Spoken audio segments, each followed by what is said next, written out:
Magkape ka muna, Commander. Salamat.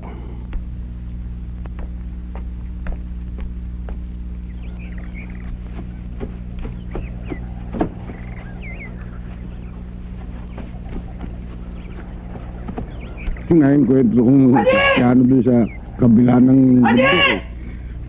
Inutol ko yung leg. Commander Jama, dumarating!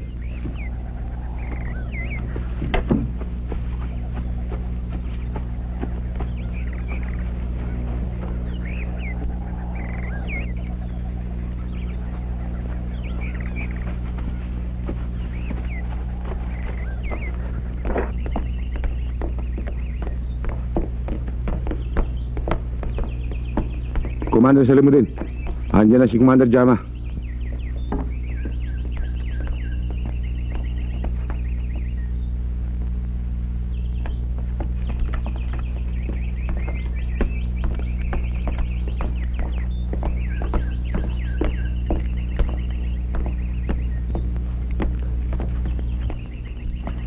Commander, anong nangyari sa Dato Kyang? Kilala mo ko sa Limutin. Wala pang pumapalto sa lakad ko. Kaya ikaw ang napili ng kilusan para magsagawa ng assassination. Hanggang kailan tatagan ang bagong bukso na karahasan? Ayon sa mga pinuno natin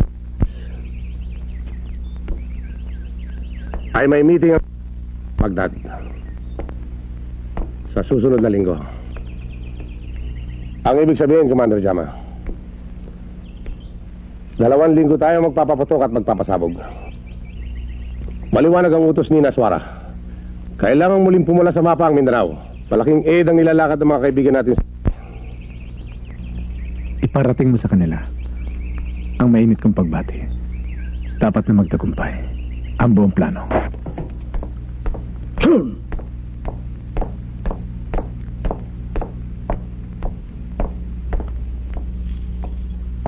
At ease, everyone. Good morning, gentlemen. The terrorist movement is active again. May dahilan sila para magsabog ng karahasan sa buong Mindanao. What exactly does the report say, Captain Santos? According to intelligence report, the terrorists are stepping up operations. Because of this, to start next week in Baghdad. Captain, ano sa palagay mo ang repercussions sa atin yan? Ang ibig sabihin nito ay hindi isolated case ang pagpatay kahapon. So, how do we react to this? Sa mga susunod na araw, ay dapat pa tayong humanda sa mga raid na darating. We will have to be on the alert at all times because we cannot risk defeat. Ang Dato Piang at ang Cotabato proper ay target na ng mga rebelde. We have enough men in urban centers. In both places, the situation is under control. But still we will implement the plan codenamed Sharia. We need a man inside Jama's group. I'm happy to inform you, gentlemen, that we have found the man for our purpose. Sino in charge, sir? Isang bagong tinyente, fresh from PMA. Tama-tama siya sa ating plano, sapagkat taga rito siya mismo. You will know him in time.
Halika, mag-almusal na tayo. Mamaya na yan.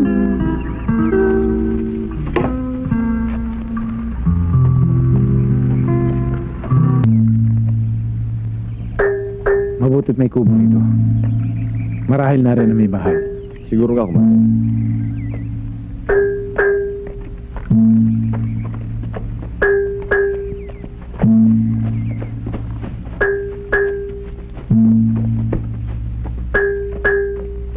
Kiaga mo naman nagsimula.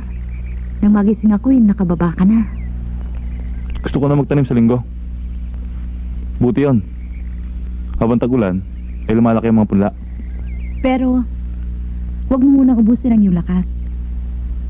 Higit mong kailangan yan sa mga susunod na araw.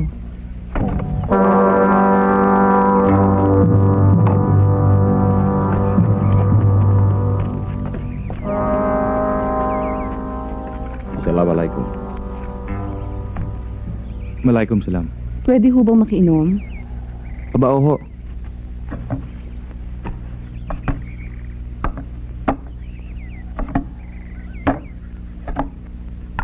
Baka hindi pa kayo nag-aalmusal. May konti pa kaming pagkain dyan. Huwag na, salamat.